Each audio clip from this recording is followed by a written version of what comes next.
ہم نے کتابوں میں پڑھا کہ حضرت لاہوری رحمۃ اللہ علیہ کثیر البکا تھے۔ کثیر البکا کا مطلب اللہ کا خوف غالب رہتا تھا اور بڑا جلدی آنکھوں سے آنسو آ جاتے تھے، بہت جلدی رو پڑتے تھے۔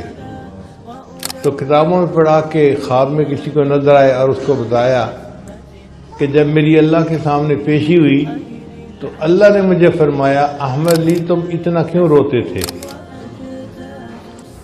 تو حضرت فرمان لگی کہ میں تو اور رونے لگ گیا کہ میں نے سوچا من نوقش فی الحساب فقد عذب، جس سے سوال جواب شروع ہو گیا وہ تو پھنس گیا، اور مجھ سے پوچھنا شروع ہو گئے ہیں کہ تو کیوں روتا تھا؟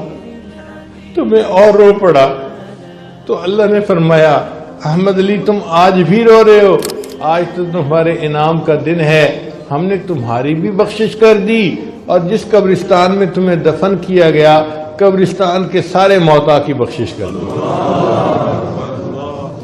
تو اللہ سے محبت کرنے والا بندہ جس قبرستان میں دفن ہو جائے قبرستان کے تمام مردوں کی بخشش کا ذریعہ بن